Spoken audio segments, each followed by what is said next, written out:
Et la gloire, la présence manifeste de Dieu. C'est Dieu lui-même quand il manifeste sa présence. Il y a des personnes qui cherchent la guérison de Dieu. Il y a des personnes qui cherchent la puissance de Dieu. Il y a des personnes qui cherchent la prospérité de Dieu. Tout cela est bien. Mais ce qu'il faut chercher avant tout, c'est la gloire. Chers amis, la Bible nous dit que l'homme a été créé pour la gloire de Dieu. Donc, dans le livre d'Ésaïe, le texte dit « Tout ce que j'ai appelé par mon nom et que j'ai créé pour ma gloire ». Nous avions vu de la même manière dans Éphésiens chapitre 1er, la Bible nous montre que l'homme a été également racheté du péché pour la gloire de Dieu.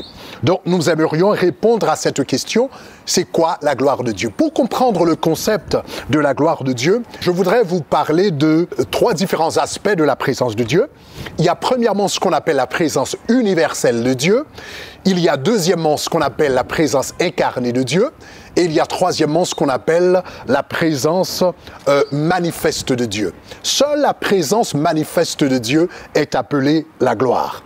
Donc tout d'abord, parlons de la présence universelle de Dieu. Dieu est omniprésent. Il existe partout en même temps. David dit dans le psaume 139, les versets 7 à 9, « Où irai-je loin de ton esprit? Où fuirai-je loin de ta face? Si je monte aux cieux, tu y es.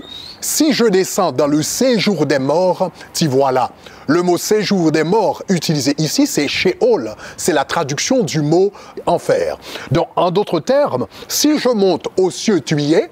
Si je descends dans les profondeurs de l'enfer, t'y voilà. Donc, Dieu est partout. Dieu est partout. Sa présence remplit l'univers et même les profondeurs de l'enfer n'arrivent pas à s'échapper de sa présence. Donc, il est partout. Donc, Dieu, la présence universelle de Dieu se trouve même dans les profondeurs de l'enfer. Pourtant, sa gloire ne manifeste pas dans les profondeurs de l'enfer. Donc, la présence universelle de Dieu, c'est cette présence qui remplit le monde. Donc, Jonas a appris à la dure la réalité de l'omniprésence de Dieu. Jonas était prophète en Israël et la Shekinah de la gloire se manifestait dans le lieu très saint du temple. Et Jonas, donc, avait l'illusion que la présence de Dieu se limitait aux quatre murs du temple. Donc, une fois, Dieu l'a appelé pour prêcher un message aux païens, aux Ninivites. Et la Bible dit, dans Jonas, chapitre 1er, verset 3, « Et Jonas se leva pour s'enfuir à Tarsis, loin de la face de l'Éternel. » Donc Jonas s'est dit en lui-même, puisque Dieu se trouve dans le temple, donc maintenant, si je m'écarte de la terre d'Israël, si je m'écarte du temple et que j'aille jusqu'à Tarsis, donc finalement, je vais me dérober de la face de Dieu. Mais quelle erreur! Donc cet homme qui voulait se dérober de la face de Dieu, eh bien pendant qu'il était donc dans le navire, il y a eu un ouragan et au milieu de l'ouragan, Dieu s'est révélé comme le Jéhovah Shammah, le Dieu qui est là, le Dieu qui est toujours là. Donc, chers amis, il faut vous rendre compte que, premièrement, que la présence de Dieu est universelle. La présence de Dieu remplit le monde entier. Il y a des personnes qui font la même erreur que Jonas. Donc, à l'église, dans le temple, donc ils manifestent une grande révérence à l'égard de Dieu. Mais à l'école, au travail, dans les rues, leur attitude est totalement différente de celle qu'ils montrent à l'église. Ils oublient que la présence de Dieu est universelle. Mais Dieu est partout. Il vous voit. Là où vous êtes maintenant, il vous voit. Il sait ce que vous êtes en train de faire. Il entend la conversation dans laquelle vous êtes engagé. Il sait exactement ce que vous êtes en train d'écrire sur votre WhatsApp. Dieu sait tout. Donc, il ne faut pas oublier que Dieu est universel. Personne ne peut s'échapper à sa présence. David, lorsqu'il commettait de l'adultère avec Bathsheba, il pensait que personne ne l'avait vu, mais le Dieu omniprésent l'avait vu. Donc, qu'est-ce que vous êtes en train de faire maintenant? Qu'est-ce que vous êtes en train de regarder dans votre téléphone, sur votre ordinateur maintenant? Dieu voit tout.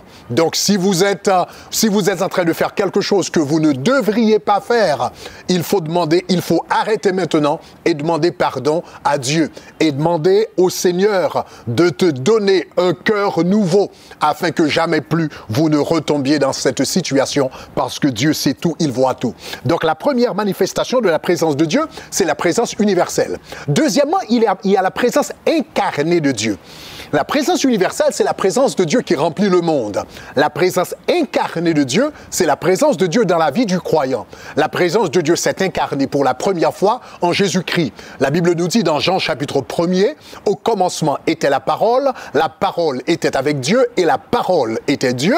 Et la Bible nous dit, et la parole s'est faite chair et elle a habité parmi nous, pleine de grâce et de vérité. Donc la parole s'est incarnée en Jésus-Christ. Dieu s'est incarné pour la première fois en Jésus-Christ. Mais Jésus-Christ ne pouvait pas rester en chair sur la terre pour l'éternité. Donc, conséquemment, il nous a dit, eh bien, il faut que je m'en aille afin que je vous envoie le Saint-Esprit. Donc, à travers le Saint-Esprit, maintenant, Dieu s'incarne en nous. Voilà pourquoi la Bible dit, quiconque confesse Jésus est le Fils de Dieu et Dieu demeure en lui. Donc, Dieu demeure en vous maintenant. La présence de Dieu s'incarne en vous. La Bible dit, ne savez-vous pas que vous êtes le temple du Saint-Esprit et que l'Esprit de Dieu habite en vous. Donc, qu'est-ce que ça veut dire? Cela veut dire que vous et moi, en tant que croyants, nous portons la présence de Dieu. La présence de Dieu s'incarne en nous. Donc, conséquemment, la façon dont vous vivez votre vie, à la maison, à l'école, au travail, va montrer aux gens soit la beauté de Dieu, la splendeur de Dieu, ou va donner aux gens une mauvaise impression au sujet de Dieu. Car vous êtes en ce moment le seul Jésus que le monde puisse voir. Vous êtes en ce moment le seul Jésus que le monde puisse voir. Vous êtes la présence de Dieu incarnée dans le monde. Vous êtes la présence de Jésus-Christ incarnée dans le monde. Donc, à chaque fois que vous ouvrez vos lèvres pour dire quelque chose, pour exprimer vos pensées, vous devriez savoir que vous êtes en train de représenter Jésus. Vos paroles, en réalité, devraient être les paroles de Jésus. C'est à travers toi que le monde, en réalité, seulement à travers toi que le monde peut voir Jésus maintenant. Donc, premièrement, il y a la présence universelle de Dieu qui remplit le monde. Deuxièmement, il y a la présence incarnée de Dieu, donc à travers vous et moi, en tant que croyants. Mais la présence universelle de Dieu remplit le monde, mais ce n'est pas encore ce qu'on appelle la gloire. La présence incarnée de Dieu, le Saint-Esprit de Dieu habite chaque croyant, mais tous les croyants ne manifestent pas la gloire de Dieu. Donc la présence incarnée, ce n'est pas exactement la gloire. Qu'est-ce qu'on veut dire par gloire exactement? La gloire, ce n'est pas la présence universelle de Dieu qui remplit le monde ou la présence incarnée de Dieu qui habite le croyant. La gloire, c'est la présence manifeste de Dieu. Quand Dieu se manifeste de façon qu'on puisse appréhender cette présence, c'est ce qu'on appelle gloire. Donc, je vous donne quelques exemples. Par exemple, Dieu est lumière. La Bible nous dit dans 1 Jean, chapitre 1er, verset 5, Dieu est lumière et en lui, il n'y a point de ténèbres. Dieu est lumière et en lui, il n'y a point de ténèbres. Quand cette lumière se manifeste, elle est appelée gloire. Donc voilà pourquoi Ésaïe chapitre 60 verset 1er dit « Lève-toi, sois éclairé, car ta lumière arrive. » Et le texte dit « Et la gloire de l'Éternel se lève sur toi. » Donc quand la lumière, Dieu est lumière, quand il se manifeste comme lumière, cela s'appelle gloire. De la même manière, Dieu est justice, il est juste et il est justice. Eh bien, mais quand il manifeste sa justice, la manifestation de sa justice s'appelle gloire. Donc voilà pourquoi dans Ézéchiel chapitre 39, le verset 12, Dieu va dire au travers du prophète, « Je manifesterai ma gloire parmi les nations et toutes les nations verront mes jugements. » Toutes les nations verront les jugements que j'exercerai. Donc Dieu est en train de parler ici de la manifestation de sa justice à travers ses jugements. Et il a dit, je manifesterai ma gloire. Ma gloire veut dire quoi? Ma justice. Donc Dieu est juste et quand sa justice se manifeste, elle est appelée gloire. De la même manière, Dieu est puissant. il est tout puissant. Job a dit, je reconnais que tu peux tout et que rien ne s'oppose à tes pensées. Je reconnais, dans Job chapitre 42, verset 1er, je reconnais que tu peux tout et que rien ne s'oppose à tes pensées. Donc Dieu est puissant, il est tout puissant. Quand cette puissance se manifeste, elle est appelée gloire. Donc voilà pourquoi dans Jean chapitre 2, la Bible nous dit, quand le premier miracle, après avoir changé l'eau en vin, l'évangéliste Jean nous dit, tel fut à Cana en Galilée le premier des miracles que fit Jésus, il manifesta sa gloire. Qu'est-ce que ça veut dire, il manifesta sa gloire? Il manifesta sa puissance. Mais la manifestation de la puissance s'appelle gloire. Donc vous allez voir, donc Dieu est lumière. Quand cette lumière se manifeste, elle est appelée gloire. Dieu est juste. Quand sa justice se manifeste, elle est appelée gloire. Dieu est puissant. Quand sa puissance se manifeste, elle est appelée gloire. Donc ce qu'il y a en commun ici, c'est la question de la manifestation.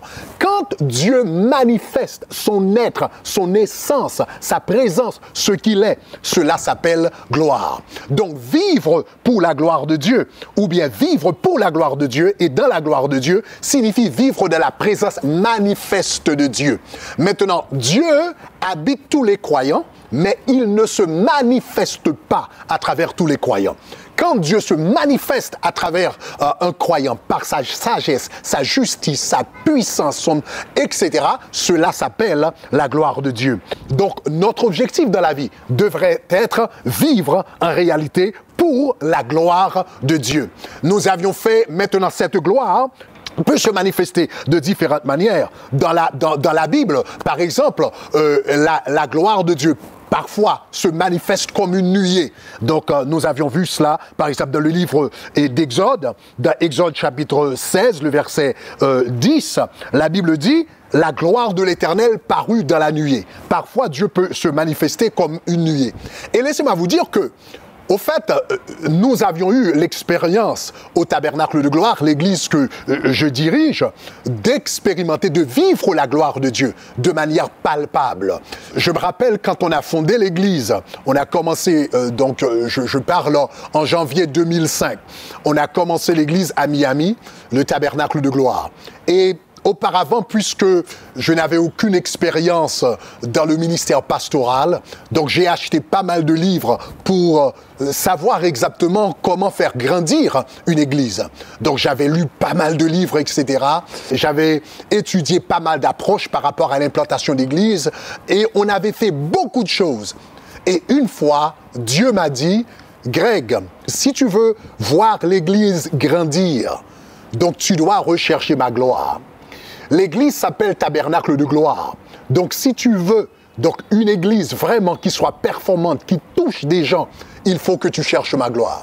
Et quand le Seigneur m'a parlé à ce sujet, j'ai appelé les leaders de l'église et je leur ai dit, nous avions passé à peu près 1 an et demi à essayer beaucoup de choses qui n'ont pas donné vraiment de résultats. Nous allons maintenant passer du temps dans la présence de Dieu pour chercher la gloire de l'Éternel.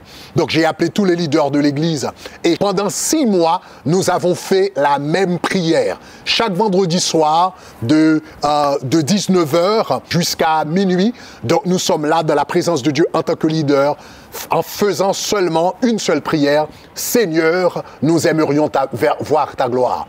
Nous ne pouvons pas faire le ministère sans toi, sans ta gloire, sans ta présence manifeste. Nous aimerions voir ta gloire. Donc nous avions commencé à faire cette prière. C'était en mai 2007. Donc mai, juin, juillet, août, septembre, octobre. Donc nous étions là chaque vendredi soir à faire la même prière. Seigneur, nous aimerions voir ta gloire. Et en novembre 2007, soudainement, on a senti qu'il y avait un changement dans l'atmosphère. On ne pouvait pas expliquer ce qui se passait, mais c'est comme un vent nouveau soufflait sur l'église. Et un dimanche matin, pendant qu'on était en train de prier, on était à l'église. Généralement, nos cultes duraient à peu près 1 heure de temps et demi, 90 minutes. Donc, nous étions à l'église et soudainement, au milieu du culte, une présence qu'on n'avait jamais expérimentée, qu'on n'avait jamais vécue auparavant, est entrée dans la salle. Et soudainement, les gens commençaient à tomber de manière spontanée. Personne ne touchait les gens et soudainement, les gens tombaient par terre. Nous ne savons pas ce qui s'y était en train de se passer. Et c'est comme un nuage, c'est comme une nuée est entrée dans la salle.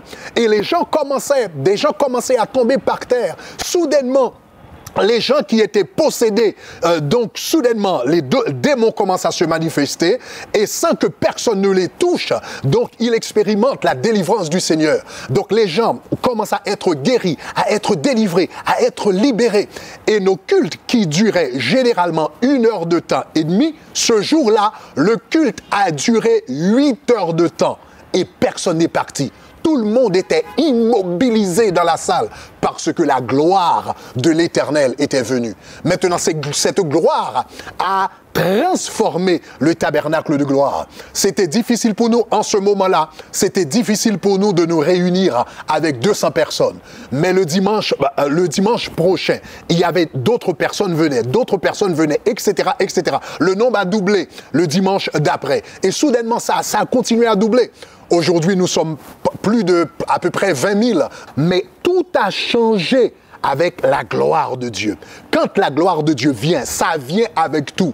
Et la gloire de Dieu, c'est la présence manifeste de Dieu. C'est Dieu lui-même quand il manifeste sa présence. Il y a des personnes qui cherchent la guérison de Dieu. Il y a des personnes qui cherchent la puissance de Dieu. Il y a des personnes qui cherchent la prospérité de Dieu. Tout cela est bien. Mais ce qu'il faut chercher avant tout, c'est la gloire. Si vous cherchez la gloire, si tu as Dieu, tu as tout. Si tu as le guérisseur, tu as la guérison.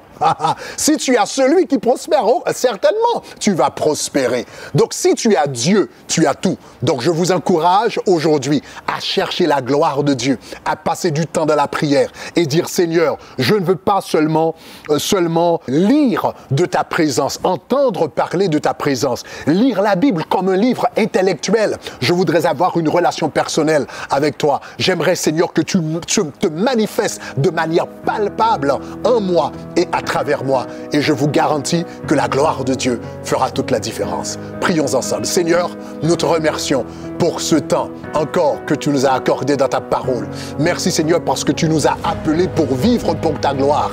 Tu nous as créés pour ta gloire. Cela veut dire pour vivre dans ta présence manifeste.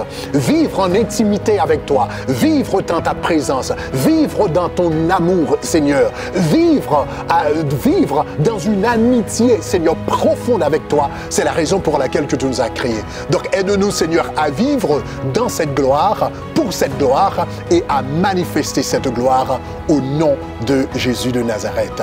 Soyez bénis. Bye bye.